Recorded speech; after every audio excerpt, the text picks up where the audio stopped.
Kali ini saya akan membahas sebuah alur cerita film kisah nyata yang sangat memilukan sekali. Karena film ini berlatar di Indonesia ketika Indonesia dijajah oleh Belanda. Yang mana film ini menceritakan tentang bagaimana kejamnya tentara Belanda membantai penduduk Sulawesi pada tahun 1946 hingga memakan korban sekitar 40.000 jiwa. Namun di balik pembantaiannya ini ada hal yang menarik, karena ternyata seorang tentara muda yang kala itu ikut andil dalam pembantaian tersebut mencoba melawan komandannya disebabkan dirinya tidak suka atas perlakuan komandannya tersebut yang terlalu kejam. Bagaimana cerita selengkapnya? Oke, kita simak aja alur ceritanya.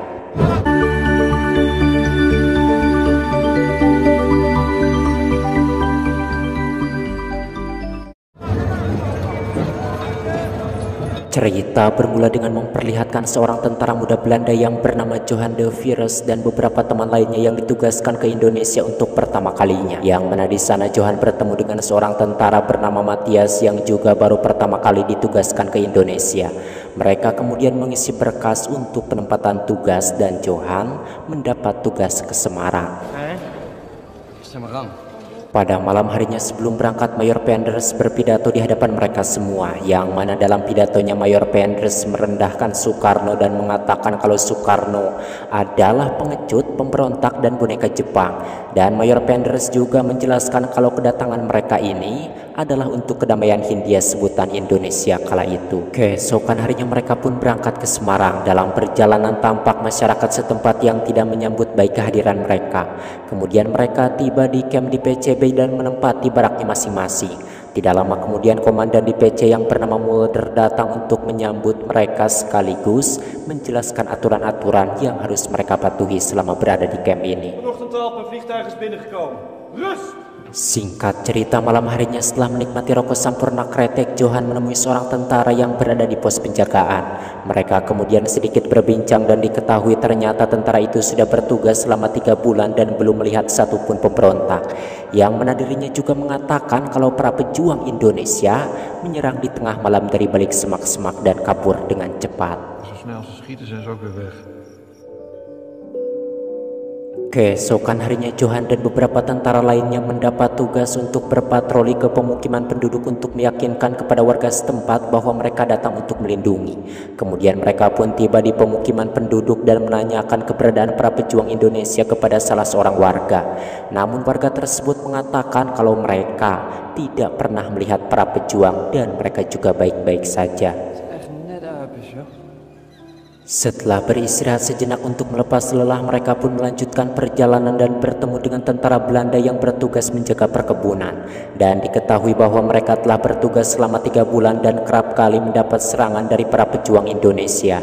Yang mana para tentara yang menjaga perkebunan tersebut menempati sebuah gedung peninggalan Jepang sebagai pos penjagaan. Tidak lama kemudian terdengar suara tembakan dari luar dan ternyata beberapa tentara menembak seekor monyet untuk mereka jadikan santapan malam, dan itu sungguh menggelekan. Toen ging hij naar op de boot, vergeet mij niet.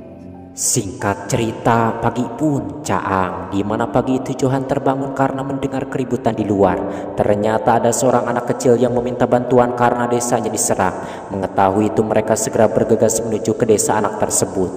Dan sesampainya di sana mereka sangat terkejut karena mendapati para warga yang telah dibunuh dengan sangat kejam. Lalu mereka pun berjaga di desa itu hingga malam hari.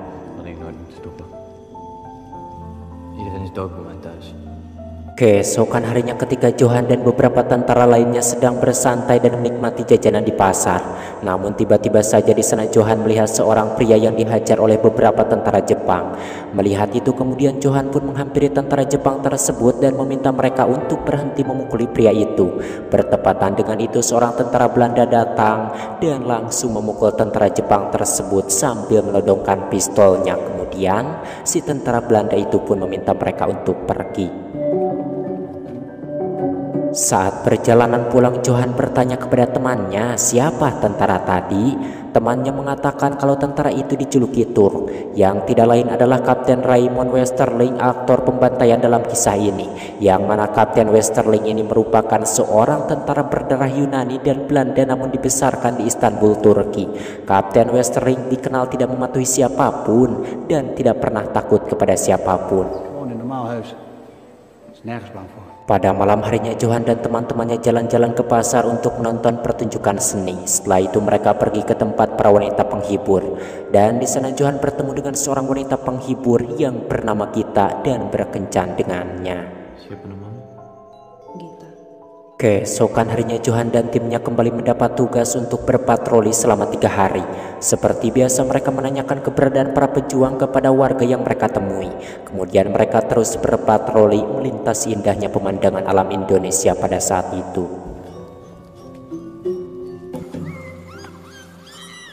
Gaan we omkeren? Nee.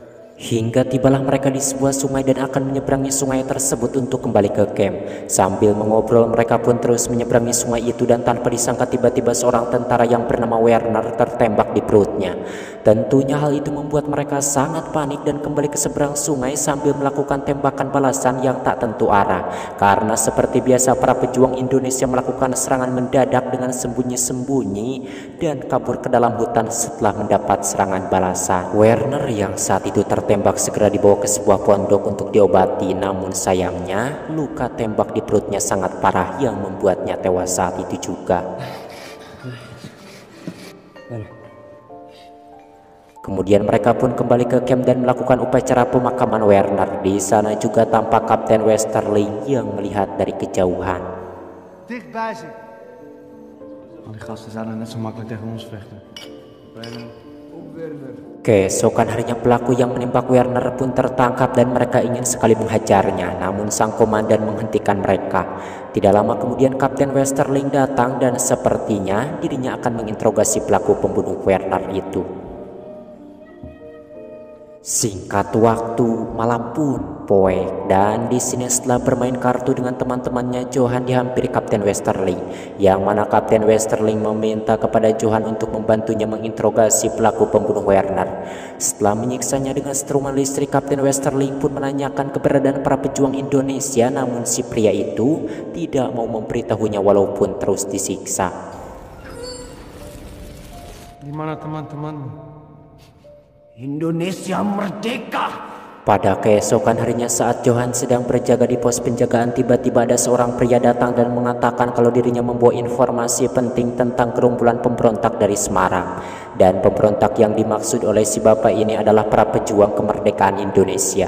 Kemudian si bapak itu dibawa menghadap sang komandan untuk memberitahu lokasi gerombolan para pejuang dari Semarang. Si bapak itu sendiri meminta bantuan kepada tentara Belanda untuk membebaskan putrinya yang disandra oleh para pejuang. Kemudian si bapak itu menunjukkan lokasinya pada peta. Mengetahui itu sang komandan pun mengatakan kalau dirinya tidak bisa mengirim pasukannya ke sana karena koordinatnya terlalu jauh ke dalam wilayah musuh. Lalu Johan pun meminta izin akan membawa anak buahnya untuk melihat medannya. Namun sang komandan tidak mengizinkannya. Menerima kenyataan itu, kemudian Johan pun pergi menemui Kapten Westerling untuk meminta bantuan. Dan si bapak itu menyampaikan kalau para pemberontak itu berjumlah 7-8 orang yang dipimpin oleh seorang pria yang bernama Bakar. Lalu Kapten Westerling pun memintanya untuk menggambar jalan menuju kampungnya. Setelah memberitahu semuanya, si bapak itu pun pulang. Dan Johan sendiri diminta oleh Kapten Westerling untuk menemuinya nanti malam. Sesudah itu Johan pun kembali ke camp dan bergabung dengan para tentara lainnya. Pada malam harinya dengan diam-diam Johan pun pergi menemui Kapten Westerling, dan di sana dirinya juga bertemu dengan Samuel yang merupakan asistennya Kapten Westerling. Setelah menyiapkan perlengkapan, mereka pun pergi menuju desa yang menjadi tempat persembunyian para pejuang yang dipimpin oleh Bakar. Sesampainya di sana dengan mengendap-endap, Kapten Westerling pun menghabisi para pejuang yang sedang berjaga. Lalu mereka pun masuk ke dalam rumah dan menghabisi para pejuang yang ada di rumah itu.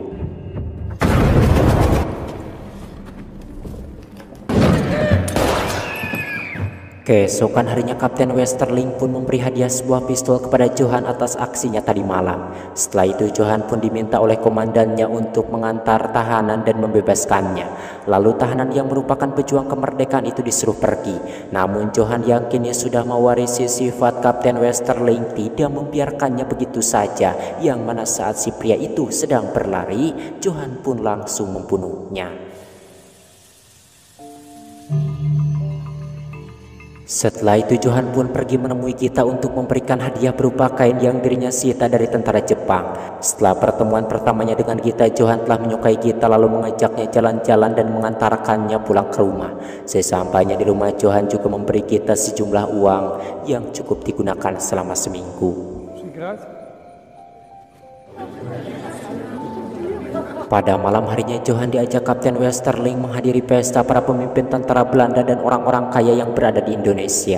Dan di sana Kapten Westerling menemui para komandan tentara Belanda. Ternyata Kapten Westerling diminta untuk turun tangan menumpas para pejuang langsung di bawah perintah atasan tertinggi. Keesokan harinya Kapten Westerling yang kini telah mendapat kekuasaan penuh pun langsung melatih Johan dan yang lainnya untuk menjadi pasukan khusus.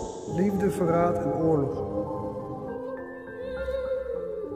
Pada malam harinya Johan dipanggil oleh Kapten Westerling ke ruangannya dan ternyata dirinya mendapat kenaikan pangkat. Selain itu Johan juga mendapat perintah untuk menangkap seorang tentara Belanda yang menjual solar kepada para pejuang Indonesia. Setelah itu Johan pun pergi menemui kita di rumahnya. Namun di sana dirinya mendapati ada seorang pria yang ternyata pria itu adalah tunangannya kita. Tentunya hal itu membuat Johan sangat marah sekaligus merasa kecewa. Sekembalinya ke camp, Johan dan beberapa tentara lainnya telah berkumpul. Tidak lama kemudian Kapten Westerling datang dan memberitahukan kalau mereka mendapat surat perintah dari atasan untuk menjalankan sebuah misi di Celebes. Singkat cerita, pada keesokan harinya mereka sampai di Celebes dan mulai memasuki pemukiman warga. Kemudian dengan kejam mereka pun membakar rumah warga dan menyeret mereka dengan paksa. Setelah semua warga dikumpulkan di tengah lapangan, Kapten Westerling pun datang sambil mengeluarkan catatan yang berisi daftar nama para pejuang yang mereka sebut pemberontak. Kemudian satu persatu nama mereka dipanggil dan langsung dieksekusi. Andi Pata. Yang mana para pejuang yang telah tewas itu lalu dikubur. Dan di sini tampak Johan sepertinya merasa ada yang salah atas tindakan Kapten Westerling. Sepanjang perjalanan Johan tampak tidak begitu nyaman dan merasa tindakannya berlawanan dengan hati nuraninya. Pada malam harinya Johan menghadap Kapten Westerling dan menyampaikan kalau dirinya keberatan dan merasa tidak nyaman karena telah mengeksekusi warga tanpa ditanyai terlebih dahulu kebenarannya. Namun Kapten Westerling tidak peduli akan hal itu dan menganggap semua informasinya benar. Lalu Johan pun disuruh keluar dan beristirahat. Keesokan harinya mereka kembali melanjutkan misi, yang mana dari desa ke desa mereka pun membakar rumah dan membantai warga terutama laki-laki. Arumlah kajam.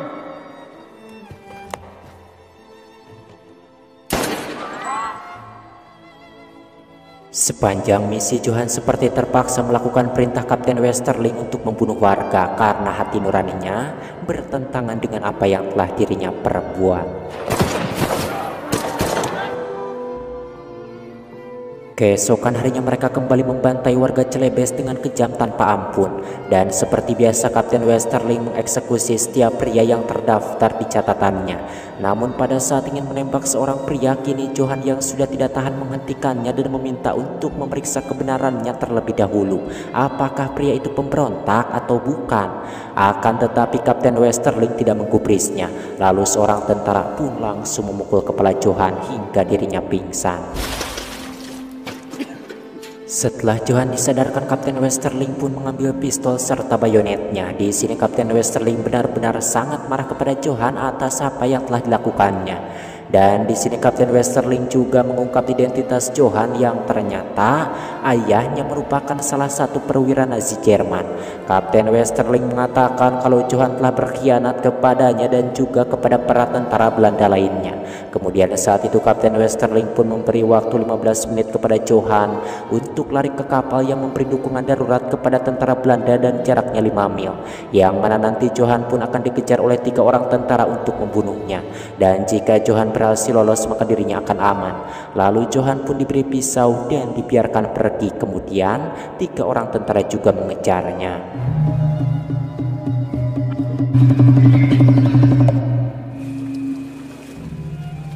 Di sini Johann pun berhasil sembunyi dan para tentara yang mengejarnya kehilangan jejak dan memutuskan untuk kembali. Yang mana saat salah seorang tentara sedang buang air kecil, Johann dengan perlahan mendekatinya lalu menyerangnya hingga pertarungan di antara mereka berdua pun terjadi. Dan akhirnya Johann berhasil mengkerok leher tentara itu yang membuatnya tewas seketika. Kemudian Johann pun mengambil senapan milik tentara itu dan menghabisi seorang tentara lagi yang berada di sungai. Kini tinggal 1 tentara lagi yang ternyata merupakan temannya. Dengan pistol Johann pun memukul kepala temannya tersebut hingga tak sadarkan diri. Setelah itu Johann pun bergegas menuju kapal yang berada di tepi pantai. Namun tiba-tiba dari belakang Kapten Westerling menodongkan pistolnya kemudian menembak Johann tepat di perutnya. Lalu Kapten Westerling pun menghampiri Johann dan mengatakan kalau itu hanya luka sayatan dan menyuruh Johann untuk menekan lukanya. Setelah itu Kapten Westerling pun pergi meninggalkannya dan akhirnya Johann berhasil selamat lalu kembali ke Belanda dan tinggal bersama ibunya. Saat tengah makan malam ibunya meminta untuk mencari pekerjaan karena sekarang Johann sudah tidak lagi menjadi tentara. Keesokan harinya Johann pergi ke sebuah perusahaan tempat dirinya bekerja sebelum menjadi tentara. Di sini Johann bermaksud untuk bisa bekerja kembali di perusahaan tersebut. Namun sayangnya Johann ditolak karena tidak ada lagi tempat untuknya. Wat wil je doen? Iemand ontslaan? Pada malam harinya Johann datang ke sebuah acara pertunjukan dan ternyata salah seorang yang tampil di acara tersebut adalah Kapten Westerling. Setelah selesai pertunjukan, Johann pun menunggu kedatangan Kapten Westerling di ruang ganti. Dan setelah sedikit berbahasa basi, Johann pun langsung menembak Kapten Westerling dengan pistol yang dulu pernah diberikan Kapten Westerling kepadanya. Selepas itu, dengan pistol itu juga Johann pun mengakhiri hidupnya.